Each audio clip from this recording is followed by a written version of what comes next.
Hello and welcome to Courtroom Chronicles, the Trials of South Africa. In today's episode, we are diving into serious topics, incredible serious topics that we hardly speak about, and it's an everyday thing. They're so important that we need to highlight them daily if we can, because they are connected to us and our children, our communities, and we need to speak about them. So I'm combining two cases in one because the cases are related. So they have the same uh, topics.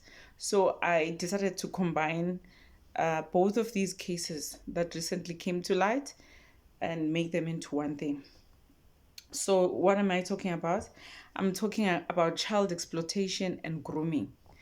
That's what we're talking about. It's vital to understand this, that we need to protect our children, and we need to give them the education that they need. The society forces us. The places we live in forces us. Our children go to school. We go to malls with them. We unfortunately we are not safe, and it's a scary world to live in. Let's look at the two shocking cases that recently came to light. The first one is about a Limpopo man, a 25-year-old shop owner, spaza shop owner, who is a foreign national. He Four boys came to his spaza shop this past Saturday, the one that we just had. Yeah, today's the 15th. I'm talking about the last Saturday. These four boys came to his spaza shop to buy some goodies. He approached them and wanted to SA them, and promised them food. Seeing that they were not taking his offer, he took out a phone and showed them explicit content. You know, the one that starts with the word P. Can't say it, but he showed them explicit content on his phone. These kids are from 9 years old to 13 years old. 9, 10, 11, 12, 13. Four boys. He shows them this. And fortunately, one of them runs home and tells one of the grown-ups. And the police were called and he was arrested. Guys, we need to be vigilant. We need to teach our kids to be vigilant. It's tough out there. The criminals are not just people who are wearing masks, guys, and walking around coming at night like you see in the movies, wearing only black clothes, and they're covering their faces, only their eyes are out. No, guys. It's your neighbor, it's your tenants, your husband, your boyfriend, your wife. It's the spaza shop owner. It's the teacher at school, the principals. It's a pastor. It's anyone. So you can't say that in a way I live there's no pastor, or I don't go to church, or where I live there's no spaza shop, but you do go to work and your child goes to school. Your child can be a victim in school. You know, we have uncles who have groomed kids. Kids go to sleepovers and things happen. Crime is everywhere. And these cases, each and every day in our courtrooms, there's someone who has SA'd a child, someone who has raped a child, someone who has groomed a child. Someone's child is being groomed as we speak by someone you trust and someone you know. So you cannot say, Mina, this will never happen to me. It can happen to anyone. And let's listen to our kids. I know you come back from work and you're tired, and they're trying to tell you what happened, but pay attention. That's where the stories are. Because if you speak to your child every day, you will know that, today she played with this. I know it's tedious and all of that, but please pay attention. My child was telling me that there's a sixth grader who's always said, Mommy, there's this sixth grader who likes saying to me, P. Diddy. When I Kanya, P. Diddy. And I'm thinking, I just had an aha moment this morning when I was preparing this content that no, I should report this to the school. And she said to me, I don't know what it means. You see, Uguti, you will never really know where what will come from. Because even school kids, they grape other kids. If you don't know, ask the social services, they will tell you stories. So please, guys, we need to be careful. We need to be careful. And, we need to empower our kids with knowledge. Tell them about these things. Telling them about boundaries. Our children need to know, if you touch me here, that's a bad touch, a good touch. And we need to also tell them about the ladies. Because we're always telling about strangers and cars and big men who look scary. The ladies, guys, the ladies are also doing the work. There's a story that I read about a child who was a 12-year-old and went to a park, and a lady asked her to escort her to a nearby flat. And she was trafficked and used there, for things. For about 3 months, the child was missing and she was in that flat. And please, even the ladies, warn them about ladies too, because they're the ones that we don't talk about. And, they think, this is just a lady, I can trust them. If the lady says I must get in the car or go with them somewhere, everyone is a suspect, unfortunately. So please, let's encourage our children and make a difference. It starts at home. You don't have to have a channel like me. You don't have to be standing and talking to masses of people. You can just start with your own child, teaching your neighbor's child, and so on and so on. So the second one that I want us to talk about, it's a case of teacher's betrayal in Tshwane. This is a teacher. This happened last year in August. It happened last year in August, where a 41-year-old teacher also betrayed the trust of his students, the very same people that he should be protecting. He betrayed them. How? He initiated contact with 3 boys. And please take note of the ages. With the first story, I said the 4 boys were ages 9 to 13. This teacher, it's 3 boys, 2 13-year-olds and 1 15-year-old. I'm asking myself, where did he get the numbers?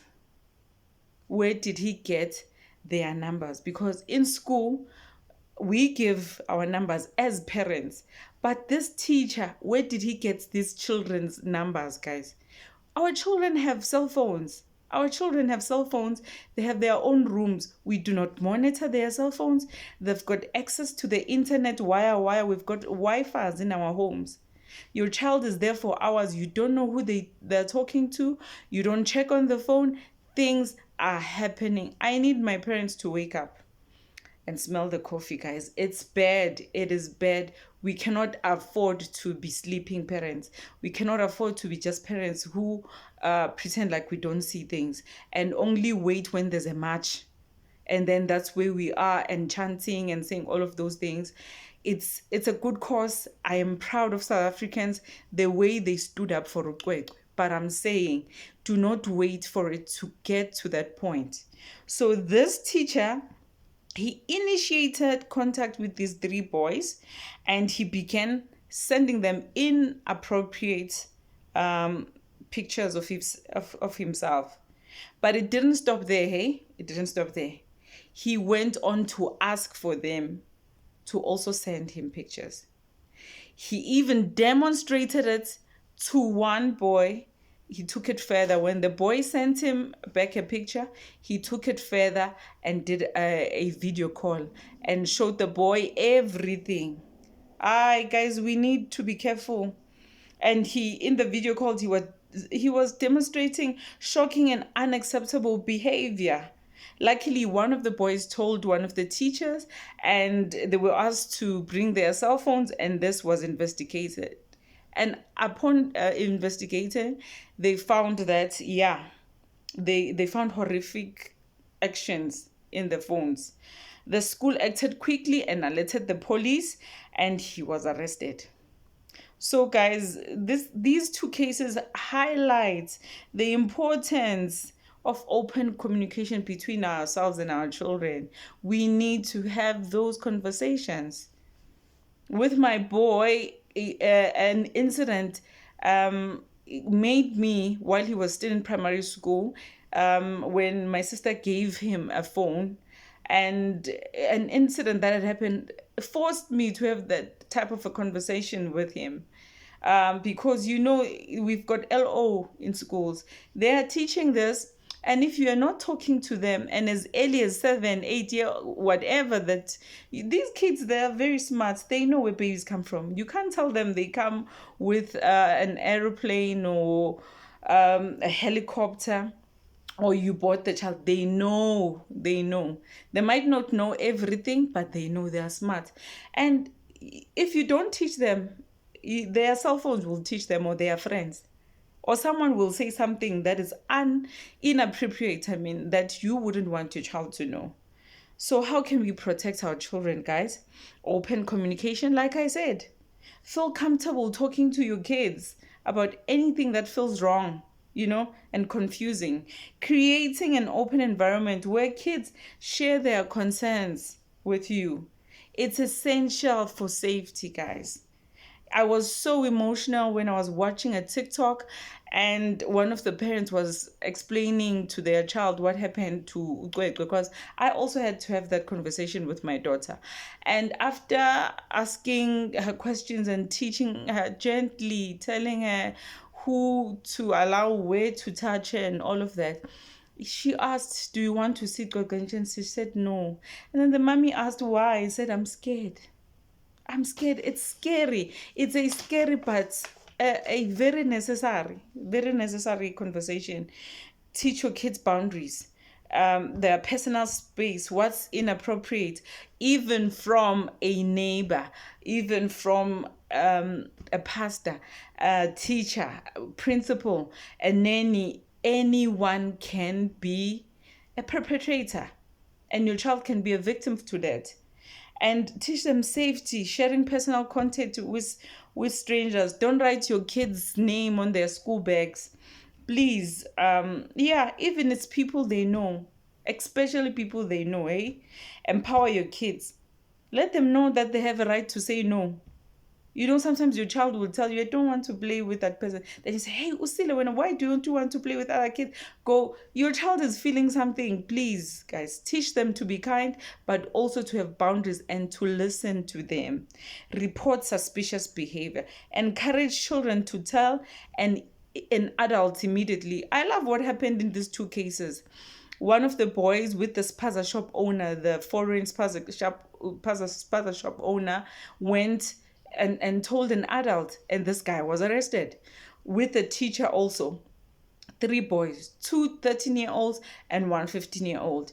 And one of them told a teacher, the other one told a parent, the other one told, teach your children, encourage them. If I'm your parent and I don't listen to you, tell a teacher. If a teacher doesn't listen to you, tell your aunt, tell someone, until somebody listens. Why is this important? We have cases like this each and every day. Children are being groomed. Children are being trafficked, guys.